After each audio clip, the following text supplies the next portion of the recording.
Баршаңызға қайырлы күн достар. Бүгін сіздермен французский меренга рулетін жасаймыз. Жасалу жолы өте оңай, небәрі жарты сағаттың ішінде жасауға болады. Қажетті заттардың толық мөлшерлемесін төмендегі описание бөліміне жазып қоямын. Меренгамыз дұрыс шығу үшін ыдысымыздың іші таза, құрғақ болуы маңызды. Ең бірінші жұмыртқаларымызды сары уызынан ақ уызымызды бөліп аламыз. Ешқандай да сары уыз түсіп кетпеуі қажет. Содан кейін кішкене лимон қышқылы немесе жарты шай қасық лимон шырынын қоссаңыздар да болады. Және де бір ас қасық жүгері крахмалын қосамыз.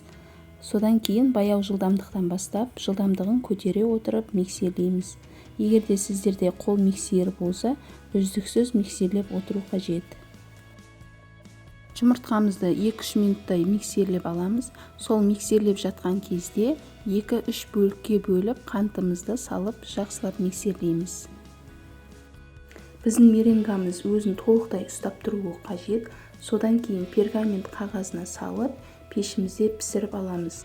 Меренгамызды 20 минут пен 30 минут аралығында 180 градуста пісіріп аламыз. Енді кремімізді дайындаймыз. Ол үшін бізге 33-35% сливки қажет болады.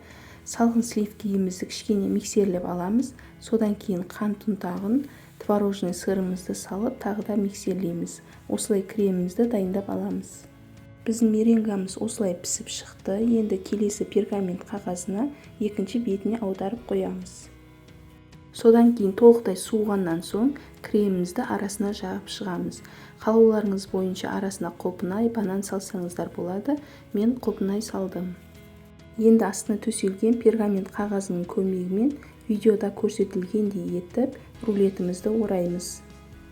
Осылай рулетімізді орап болғаннан соң өздеріңіздің қалауларыңыз бойынша бетін әрлесеңіздер болады.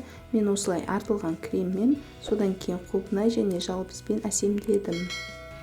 Қыздар, дәл осы рулетті міндетті түрде жасап көріңіздер. Шаймен ішкенге өте дәмді рулеттердің бірі. Және де достар, менің каналыма тіркеліп, лайк басып пікір қалдыруды ұмытпаңыздар. Келесі кездескенше аман сау болыңыздар.